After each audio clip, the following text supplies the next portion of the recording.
Welcome to Here Where You Belong, your go-to podcast for exploring belonging with your host and belonging expert, Dia Irby. We are thrilled to have you join us. Together, we'll dive into the depths of what it means for each of us to find our own place in the world, whether it's within our communities, our relationships, or within ourselves. Today's episode is meant to inspire, uplift, and remind you that no matter where you are or where you're headed, you have a place where you truly belong. So, grab a cozy spot and settle in. Welcome to Here Where You Belong. Hello, awesome belongers. Welcome to Here Where You Belong podcast. I have someone who is amazing for you to meet today. He's a published author. There's so much about him. I'm Dia, your host for Here Where You Belong podcast. And get ready to be inspired and blessed. Let's welcome Dennis Henson. Hey, Dennis. Hey, Dia. Thanks for having me. You're so welcome. Oh, I want to tell you a little bit more about our guest. Dennis is a renowned educator, author, and leader in both the real estate and personal growth industries. As the founder and president of Vanguard Marketing and Investments, Inc., he has dedicated his life to inspiring others to achieve success. His books, get that? The Royal Flush of Real Estate Investing, who doesn't need that? And A Millionaire's Treasure Map to Real Estate Investing were widely hailed. And Dennis's latest book, Real Impact Daily Inspiration, is designed to help readers anchor the habit of reading daily, providing them with the momentum to overcome self-doubt, imposter syndrome, and stalled progress. Ooh, that's valuable. With over 30 years of curating empowering stories, quotes, and lessons, Dennis has created a transformative resource, Real Impact Training, for those striving to unleash their potential. Who doesn't need to do that? And helps people jumpstart a new level of life. Wow, are we excited to have you here today, Dennis? Did I leave out anything? Do you want to add anything, correct anything? How was that? Well, that was wonderful. I don't know that I couldn't have done it better myself. Well, I am so glad to celebrate you and all that you've accomplished and have you here with us today on Here Where You Belong podcast. And as the name says, this is about belonging. So I'd like to give you the floor to have an opportunity to share your story of belonging, how you found it, or if you didn't have it and you found it, or how you provide it for other people. The floor is yours, Dennis. Thank you very much. I'm going to be speaking a little bit today about my newest book you just mentioned, Real Impact Daily Inspiration.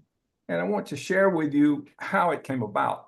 When I moved to Texas, I started investing in real estate. I was working for a large company and I thought this is fertile ground, and it was. And I was a very successful real estate investor and wanted to learn more about it.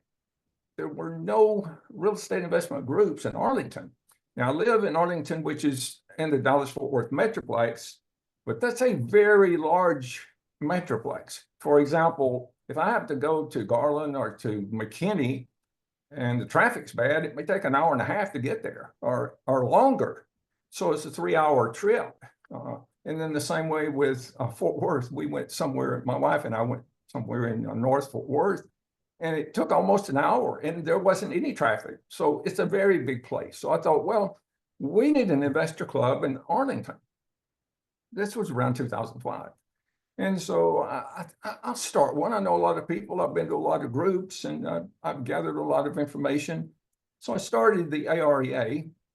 It was a meetup group and it grew. It was very successful.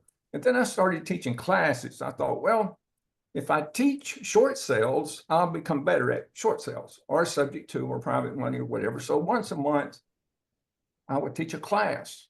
And in some cases, I was just starting from scratch, but I thought if I say I'm going to be teaching about subject to, I had a month to learn everything there was to know about it, and so I could answer their questions. And I became pretty familiar with many of the advanced techniques. So one day a member came up to me and said, Dennis, I'm going to retire in about 3 weeks, and I want you to mentor me personally. And I said, well, Mike, I really don't have time. My real estate investing is very successful, taking a lot of time. And then these groups take so much more time. I had a monthly meeting plus the class. I said, I'm just not taking on any students.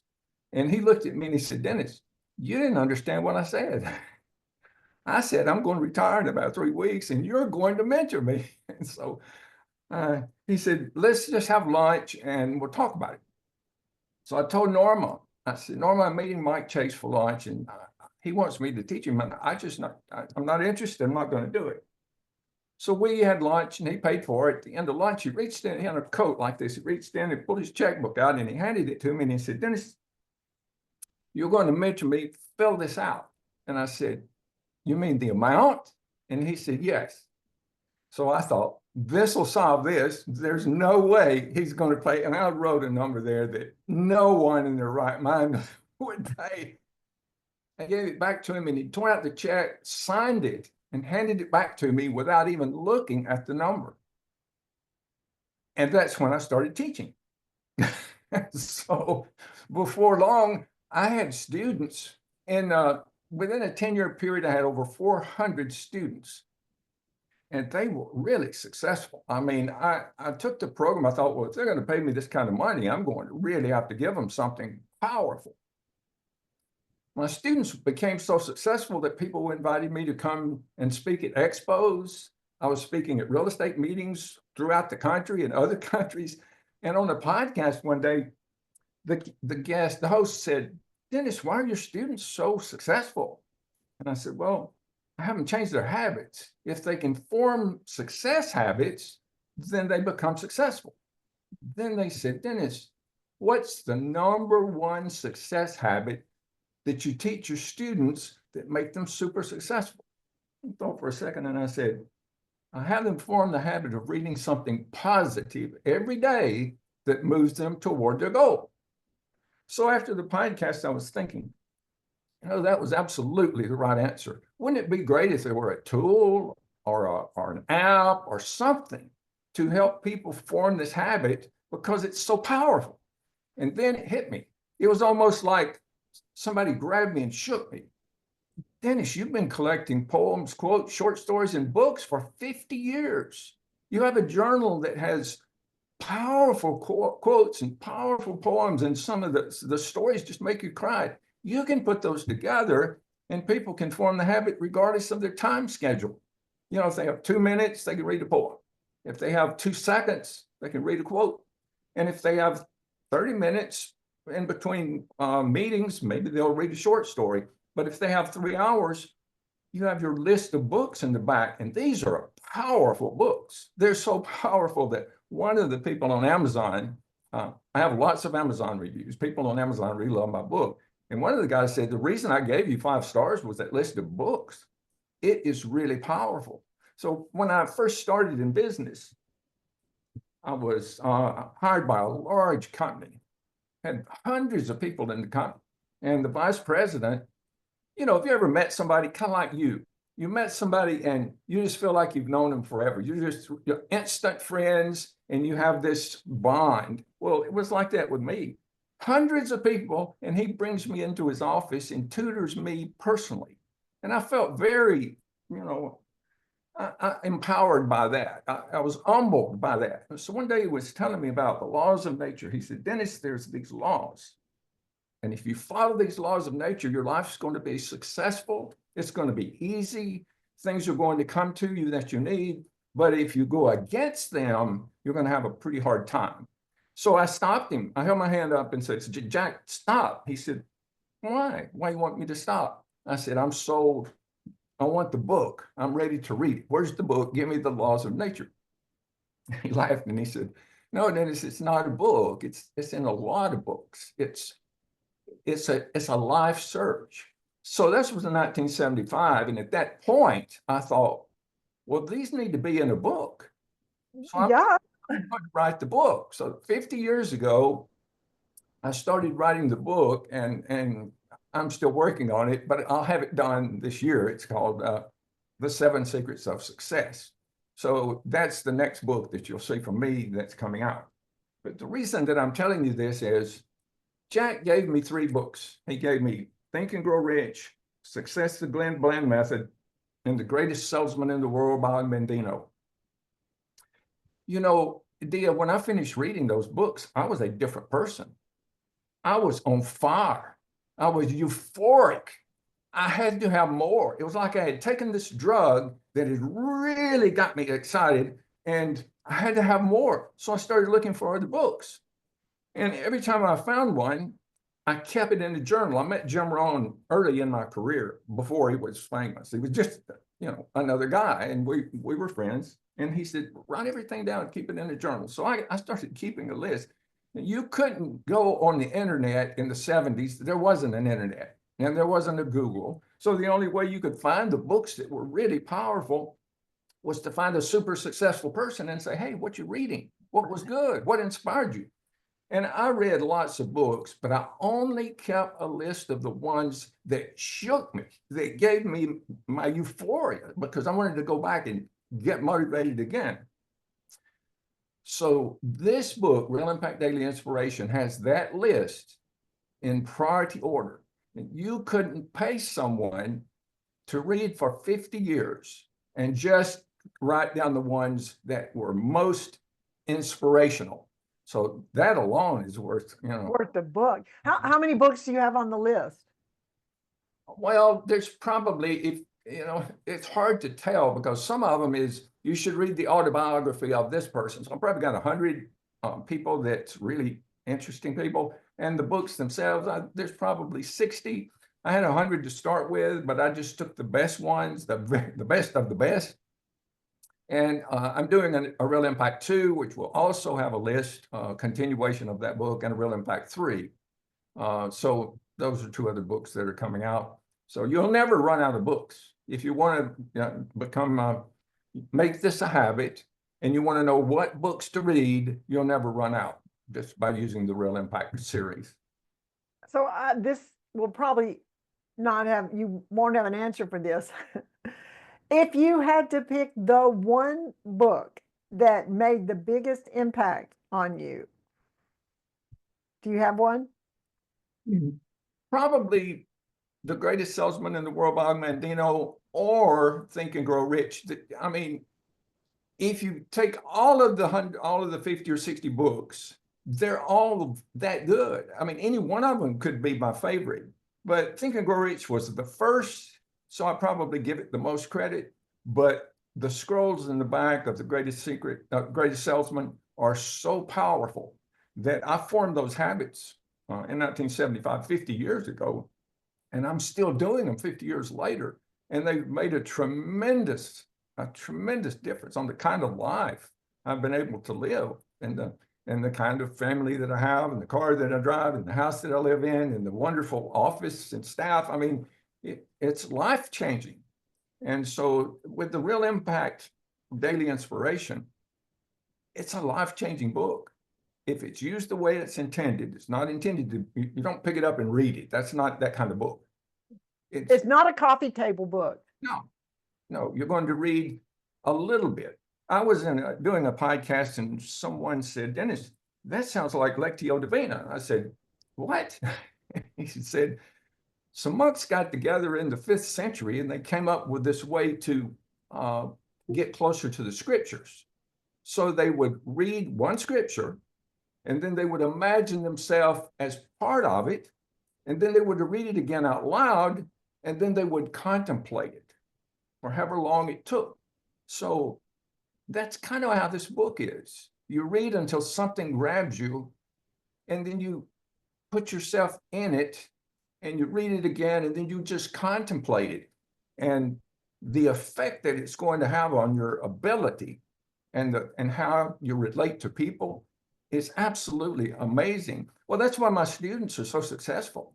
I mean, some of my students are some of the most successful business people in the state of Texas. That's saying a lot. That is. And then the the first of the book, I didn't have anybody to review the book. So I thought, well, I'll just contact my students and have them tell everybody what they thought about the training. So the first section of the book is just students talking about whether you should listen to me or not. And so someone came in and said, "Oh, Dennis, I read your book. I loved it." And I said, "Really? Which part did you like?" And he said, "I liked the story about the little girl from Brazil that couldn't speak English, and she came and she made so much money in real estate." And I laughed and I said, "That's not really a story in the book. That was a testimonial." That was one of my students' testimonials. So everything about the book's interesting. And if you go to Amazon and type in Dennis J. Henson or Real Impact Daily Inspiration and just read the reviews, you'll get an idea of what the book can do. Because there are people there saying, "Oh, Dennis, this book just came at the right time. It was what I needed. I was having a difficult time, and this just pulled me out." It's an inspirational, motivational book, not like any you've ever seen before. Well, it sounds like it, and it's incorporating all the other ones you have seen. Exactly. Yes. So if you didn't do anything other than turn to the back of the book and read one of those books, that would change your life. Talk about multiplying your efforts. So Uh, did you self-publish or did you go through a publisher? Both.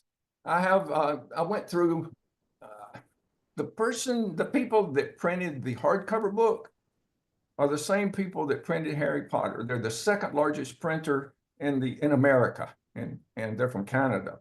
And the book is so beautiful that I was doing a podcast with a book publisher. He publishes books himself. He has a printing company, he publishes books. And he held my book up. Let me see. I was shocked. He held my book up and he said, "Dennis, this is the nicest book I've ever held in my hand."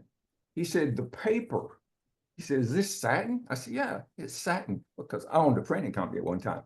And look at the five color illustrations. I mean, he went through it. He said, "The binding is perfect." And I said, "Yeah." He said, "How long did it take you to do this?"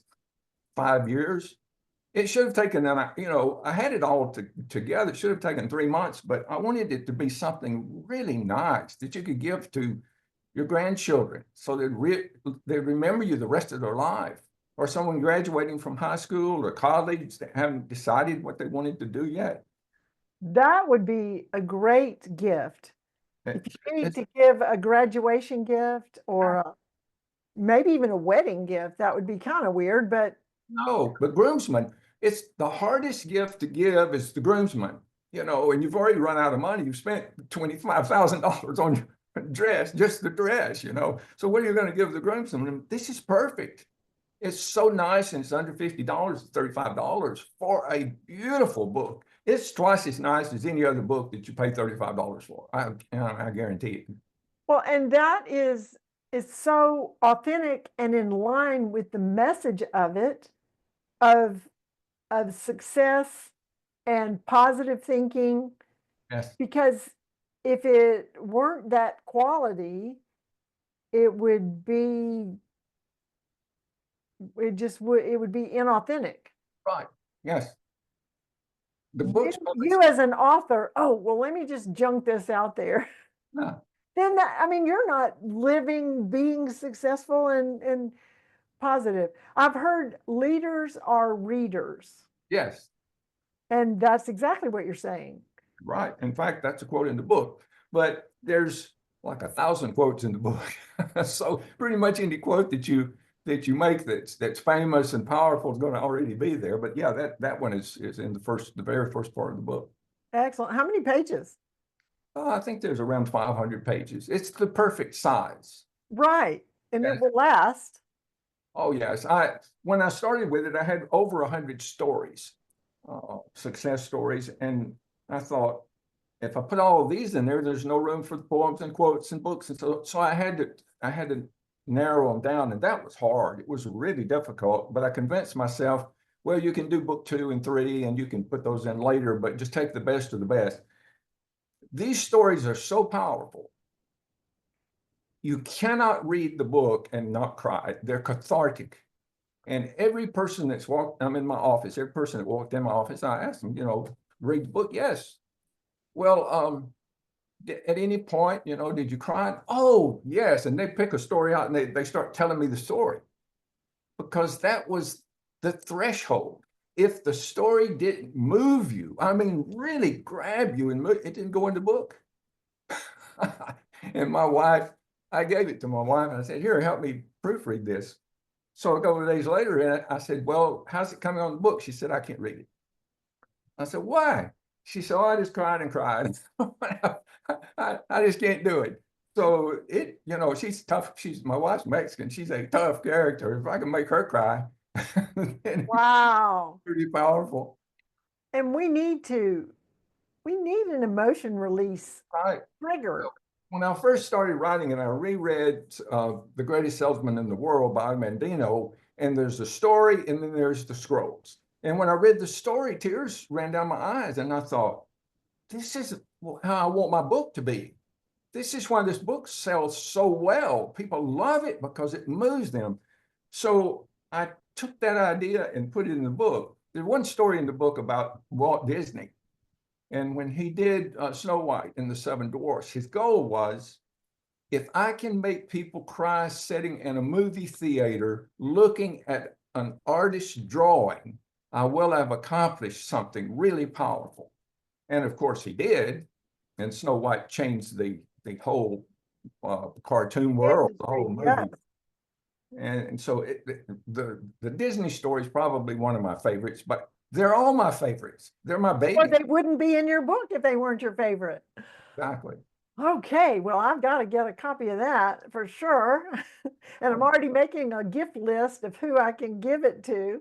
Great idea.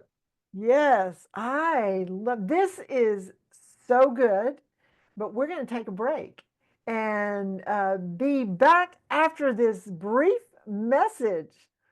Be back.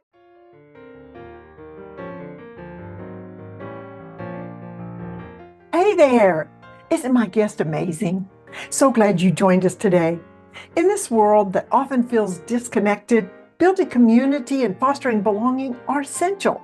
That's why I created this podcast, to bring inspiring people to you, to encourage you to create that sense of belonging and community, no matter where you are. If you're being blessed by my guest, and we have some more, like, subscribe, and share this podcast. You know who needs to hear this. Stay connected, stay true to yourself, and always remember, you belong. Now, back to our amazing guest.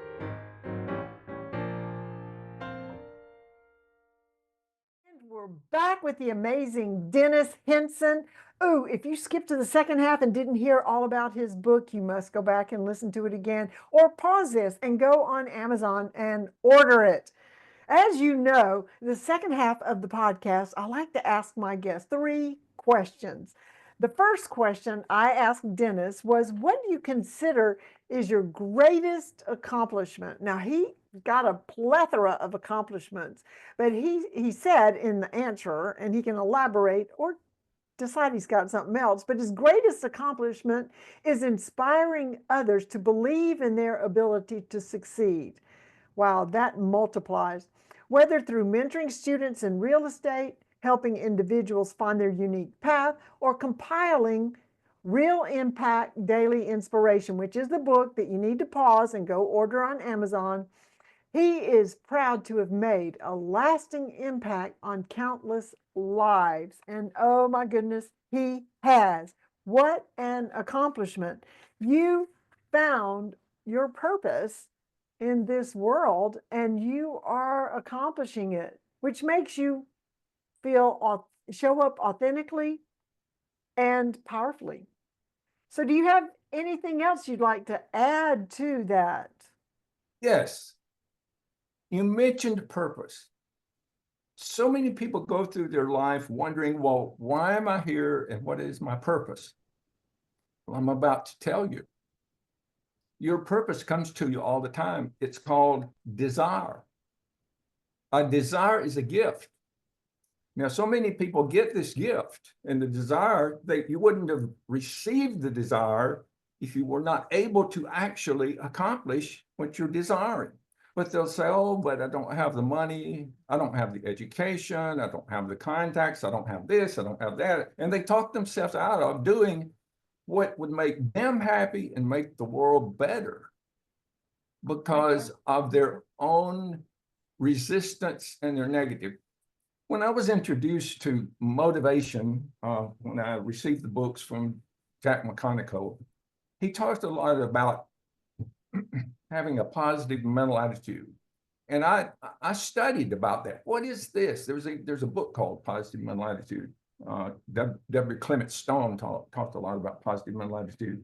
If you can change your attitude from negative, which is pretty much normal, it's like weeds growing in the garden. If you leave the garden, the weeds will take over. That's just the law of nature. But if you take care of the garden and remove the weeds, then wonderful things happen. Well, an easy way to remove the weeds in our personal garden is through affirmation. And one of the things that I have my students do is they do a daily affirmation, and they talk about all of the things that they're grateful for, because there's a thing called the G vitamin, which lowers your blood pressure, makes you live longer, makes you healthier, it fights heart disease and a number of other things. And the G vitamin is gratitude. So part of your daily information is to go over all of the wonderful things. When Dia first came on, she said, you know, how are you today? And if there's one, I'm wonderful because I'm living this day. I'm grateful for the day. When I speak to a large group of people, one of the first things I do is I tell them a story about the Millionaire. You're too young to know, but when I was a kid, there was a TV show called The Millionaire, and Michael Anthony would give checks out for $1 million from John Beresford Tifton, who was a billionaire. And there was one string, and it was they couldn't tell anybody. And I say, well, now I want everybody here in the group, maybe there's 1,000 people in the room. I'll say, now I want everybody here to think, well, what if I gave you $1 million? Would you like to have the $1 million? How many would? And of course, every hand would go up. I say, well, now there is one string attached, but other than that, I could pretty seriously do that. And the string is, if I give you $1 million today, there won't be a tomorrow. Now raise your hand, how many people want the million? And no hands go up. And I say, well, then when you wake up in the morning, you should open your eyes and think, this is $1 million day. If you look at it like that, then you feel differently about how you start your day. And another way to build that muscle is to kill ants. One of the things in my affirmation says, I'm going to kill ants all day long. An ant would be any negative thought sequence. If a negative thought comes into your mind for anything, you know, I don't like the way my wife cooked the dinner, or I don't like the TV show, or whatever the negative thought is, then you think, whoa, wait a minute, wait, that's an ant. And I want to kill that ant. And then you think of something positive, like how much you love your dog, or that you're going to get to go on the trip, or whatever your positive things are. Then you've cleaned your garden. You've not allowed the weeds to grow in your personal garden. And even if you don't have a wonderful life and a lot of money and all of these other things, you still have your hands. You can still see and hear and feel, and you're alive, and you can breathe, and somebody loves you, and you can love somebody. If you don't have anybody or anything to love, I'm going to give 2 things that'll make you feel good.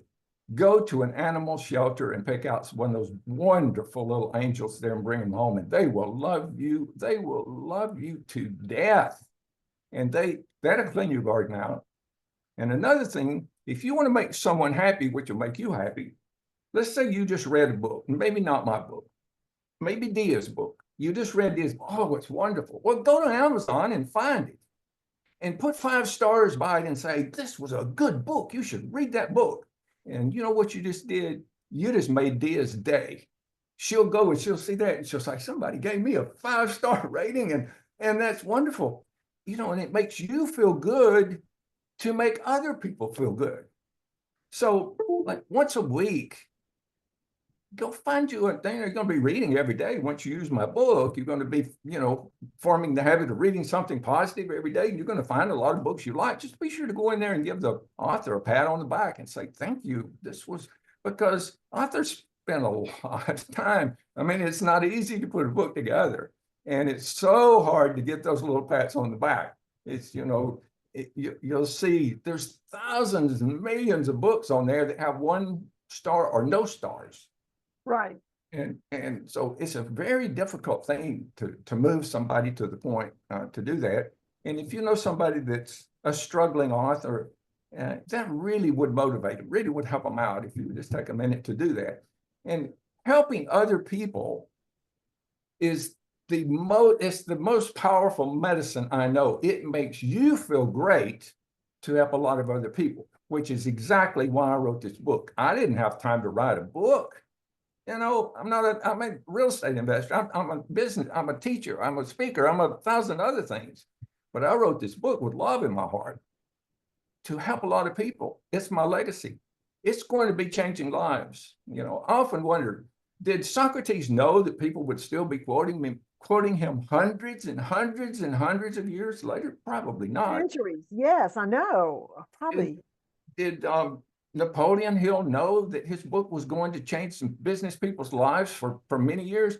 And I got the answer. When you get a question, the universe a lot of times gives you the answer. So I was watching on YouTube, and there was an old recording of Napoleon Hill, and he had just come out with his book. And he said, this book is making a lot of millionaires out of a lot of business people, and it will continue to do so for years and years and years after I'm gone. And I thought he did know that. And Dia, let me tell you, I know this. Things happened when I was putting this book together. Money came in when it was impossible. I stopped my business and just devoted 5 years to putting this book together, but things just all fell into place. It was like every time I tried to slow up or stop, something pushed me right back into it. So this is not a typical book. And it won't take you long to figure that out. I hope everybody just buys it and just reads the introduction. If you just read the introduction, you'll be hooked. Wow. Wow. Well, that is an accomplishment to be proud of. And it's not because it's because of the impact for other people. Exactly. It makes it such a great accomplishment. Right. I appreciate that. The second question is, what makes you feel like you belong? When people, you don't even have to read it. I know what makes me feel like I'm fit in. When my students come back to me and say, Dennis, you changed my life. You can read it in the front of the book in the testimonials, but even in the testimonials on Amazon, some of my students that didn't write testimonials here went in and made testimonials about the book and told about what had happened to them and how it changed. So when people come to me and say, Dennis, you really helped me, or you changed my life, or you made, you made things better. I have one student, I'm so proud of him. And he's just gone on to become, well, there's several of them. He's become such a successful person. He makes so much money that it's staggering to me. And I make a lot of money, but he makes like hundreds and hundreds of times what I make. And when he came in for me to teach him, he was working at Grandy's.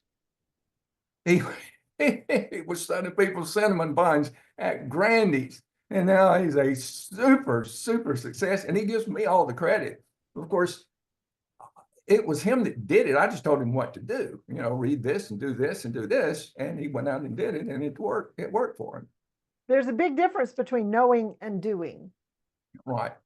And you can tell somebody all day long, but unless they act on it, it's not going to happen. Right. Well, I'm sorry, I didn't mean to interrupt you. If you want to go ahead and mention. I was just going to say, you've definitely figured out how to present the knowing in such a way that people are motivated to do the doing of it. It's not, you're not just giving them pie in the sky concepts. You've Exactly. actually given them something tangible that they can do, and it's impacting everybody around them. Right. So, Dia, it's funny. These people paid me thousands and tens of thousands of dollars to teach them.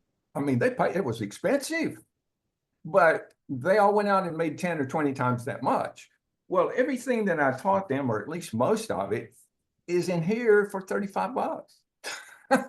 Isn't that amazing? That is a deal. Yeah, it is a pretty good deal. Yeah. Oh, wow. But the last question is your favorite quote. And you said reading is a superpower that unleashes all other powers. And I can see why that's your one of your favorite quotes. But you know, you have a book full of good quotes. So that's probably just one of your favorite quotes. Right. Another quote that I really love, I love Zig Ziglar. We're both from Alabama, and I went to school in Mississippi. He grew up in Yazoo City, Mississippi. He's an old Southern boy, and I live in the Metroplex, and he ended up living there. Passed away a few years ago, but he was an amazing person. He sold pots and pans. His story is in the book, and he transitioned from selling pots and pans. He was very successful at that into becoming a motivational speaker and author. And one of his quotes said, little by little, a little becomes a lot. If you just read 20 minutes a day on a 200-page book, you will have read 20 books by the end of the year, which is 19 more than the average person. Just imagine the difference that will make. 20 times what the average person reads. And we're not talking about reading novels. Zig Ziglar, he read 3 hours a day until he died. 3 hours every single day. But boy, was he successful. He sold so many books. And the story in the book tells about what all he risked in order to get his book out. Because when you write a book that you know is going to help somebody, you're just about doing anything that you can. And he risked all of his money and all of his time to purchase 25,000 books. And I got to know his secretary very well when I was putting this together. So it's a very authentic story. And she said a tractor trailer pulled up to his home and unloaded pallet after pallet after pallet. 25,000 books is several pallets. That is a lot. Tons of books. and he sold them. And then he sold 25,000 more. And then he sold 25,000 more. And he had tried to get publishers to do the books, and they laughed at him. And they said, nobody wants to buy books on hype. It's just, they won't sell. After he sold 100,000 books out of his basement or out of his garage, they started calling him. About that book. Yeah, they changed what was the title? What was the title of that book? See you at the top. What? See you at the top. See you at the top. See you at the top. Well, he was doing it. That's right. And that book is not just about business. It's about health. It's about a lot of things. It's about your entire life, making it all better. That's a very powerful book. And I highly say. Is there a way to be really, you said it's not just about business. Is there a way to be really successful in only business and leave all the rest of it behind? I don't think so. And you wouldn't be very happy, because your life is not just one thing. I mean, your life is your health. Well, it's like Steve Jobs. He had all the money he needed. He had billions and billions of dollars, but his health failed him. So what good was it? One of the things that I would like for everybody to read or listen to, go to YouTube and just type in Steve Jobs' last speech. And it is so powerful. Oh my gosh. He just talks about just how valuable life is and how money is so irrelevant. And it kind of puts everything into perspective. Well, this is about belonging. Right. You have to belong somewhere. To belong somewhere, you have to develop social skills and communication and grow in your relationships. And that's not business principles per se. But Right. if you're going to be successful in business, you have to have the ability to have a community and belong and build relationships. It all fits together. This book is not about, it's not about business. This book is about whatever you want. Before you can use the book, you first have to decide, what is my burning desire?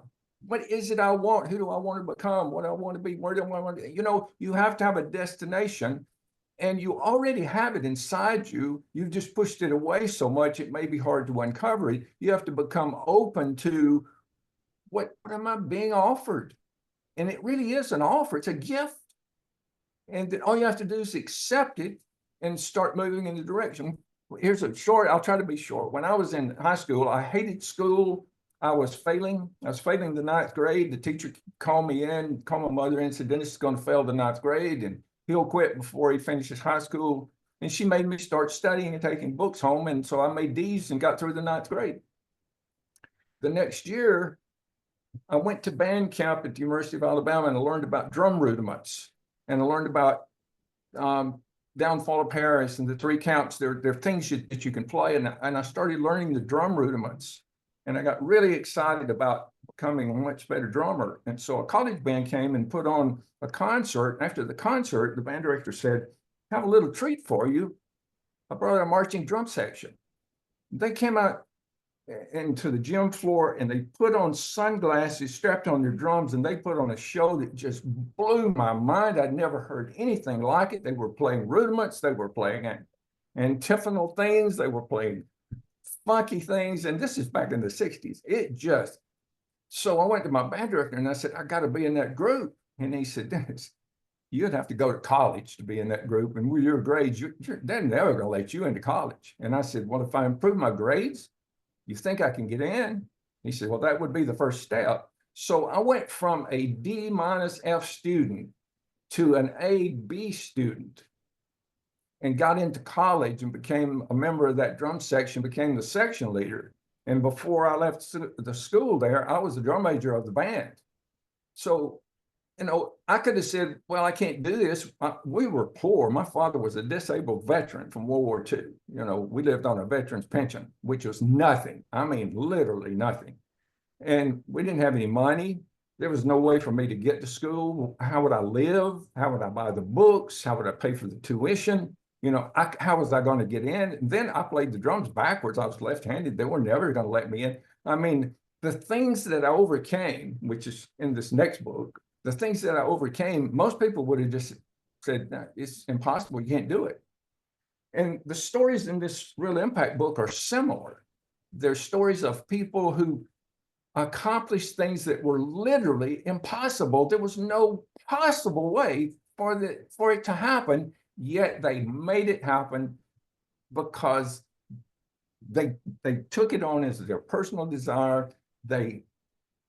They focused on it every day, and they took a step in that direction. And before it was over, Lincoln was the president of the United States, and Disney was the most famous filmmaker in the world, and it goes on and on and on and on and on. But none of those things should have happened. If you read, you see none of those things. It was just impossible, but it happened anyway.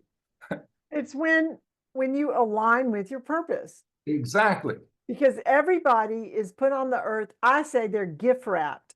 You have your gifts and abilities, and you're gift wrapped for the world. You didn't just show up here. There is something that you have to offer the world.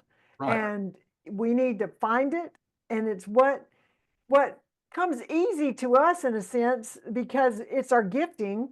And right. And we think it's nothing special because it's so easy. But it is special because it is natural for you and you're passionate about it. It's easy.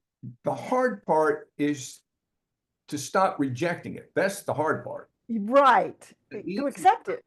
The accepting it and doing it is actually fun and exciting. But the hard part is saying, when I want to sell these books, I want not to sell them, I want to get them out. I'd give away 1 million books if I could do it, if I could afford it, because they're going to help 1 million people. And someone said, well, you need to do podcasts. Well, my first thought was, oh my gosh, that's not something. Then I thought, well, do you want to get these books out or not? And then I realized, okay, I'll do it. And you know something? I really look forward to these. They're so much fun. I mean, really. Well, you are a natural because your passion comes across.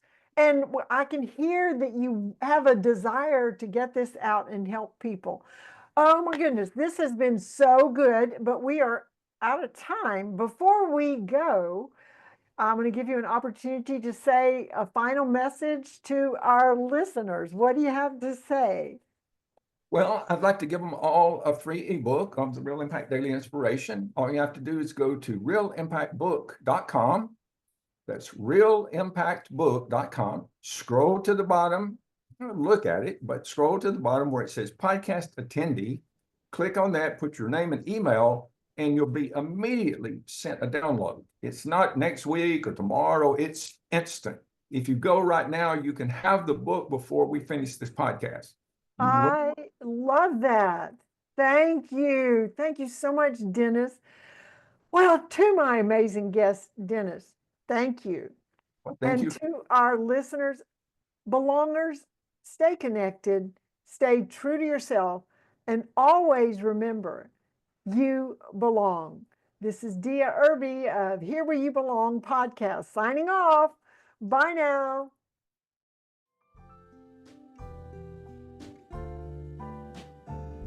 Thanks for tuning in to Hear Where You Belong. We hope today's episode has inspired you to embrace the beauty of belonging in your own life.